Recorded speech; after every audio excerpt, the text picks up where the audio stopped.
nga Uganda yeteekateeka okwegatta ku nsi yonna okuza olunaku lw'obutonde olubeerawo buli nga 5 omwezi ogw'omukaaga. Kampuni ya Vision Group ereese kampeyini ey'okubunyisa enjiri ku bulabe obuva mu kukozesa ebintu bya pulasitiika omuli obuveera, obucupa ebirabika nga biviiriddeko obulabe bungi eri bannayuganda mu ngeri ezitali zimu. Kampeyini eno etuumiddwa Stop Plastic Pollution era okumala ekiseera emikutu gya Vision Group egy'enjawulo okuli TV, leediyo n'empapula omuli Bukedde ne New Vision bakufulumya emboozi ezikwata ku bulabe bwa pulasitiika. Kaija omukungaanya ow'oku ntiiko wa Vision Group atangazza ku kampeyini etongozeddwa ategeezezza nti okunoonyereza okukoleddwa abakugu kulaze ng'obucupa n'obuveera ebya pulasitiika biviiriddeko obulabe eri abantu ng'ogyeko okukosa obutonde biviirako n'endwadde nga kookolo. Naye kyetugezaako okubabuulira wano ku Vision Group nti kirina obulabe, ezo plastic zetumansa zirina obulabe. Abamu n'okuzifumbisa bazifumbisa ffe Abaganda abali ettooke n'akwata akaveera n'ateeka waggulu.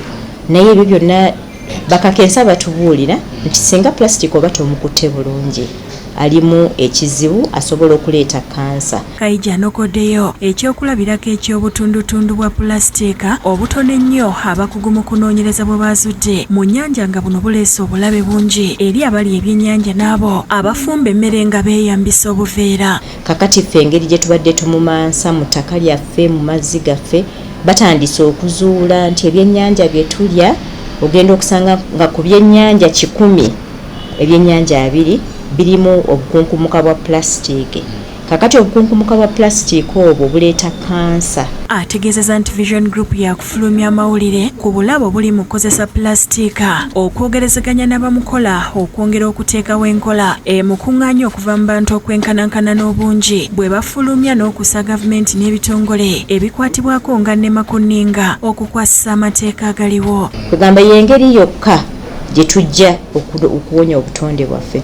Naye ate ne bannaffe mu gavumenti n'ennema nabo balina okulaba nti companies baziteeka ku ki baziteeka ku nnyinga okulaba nti plastic gwatadde mu butonde wamugjeemu, kubanga singa tebakola ekyo ensi yattu eyolekedde obuzibu bw'amaanyi nnyo. Kaija avumiridde eky'abantu abasinzira mu mmotoka zaabwe ne basuula obucupa. Kugamba kiswaza nnyo kubanga ovuga emmotoka eya bbeeyi oba ovuga emmotoka yonna naye ng'oyita mu luguudo n'oggulawo eddirisa n'osuula akaveera oba n'osuula eccupa kirabika bubi nnyo, olabika ng'omukopi kubanga tomanyi ddala nti oyonoona obutonde.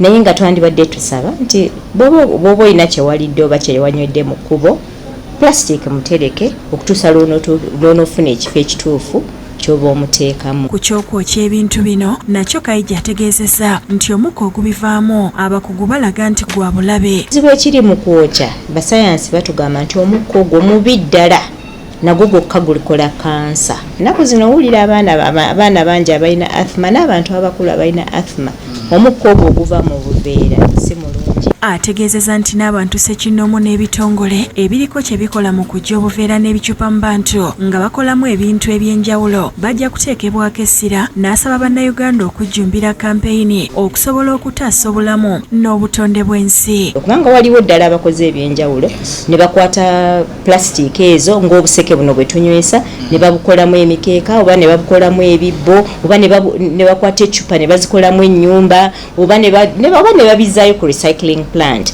Plastic bwe tumumansa obubi aliko obulabe atajja kututta, ajja kutta ettaka lyaffe, ajja kutta amazzi gaffe. Adrian Bwani Kabale yakusakidde eggulire lino ku Bukeddetv.